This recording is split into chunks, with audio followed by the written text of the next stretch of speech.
Sino makakahula ng ano? Bubunutin natin yan. Bibigyan natin ng bunutin.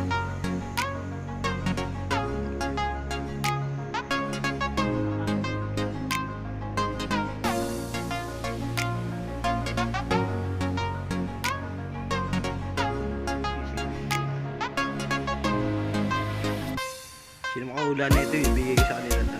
Bibigyan ko sila po. Malupitan to.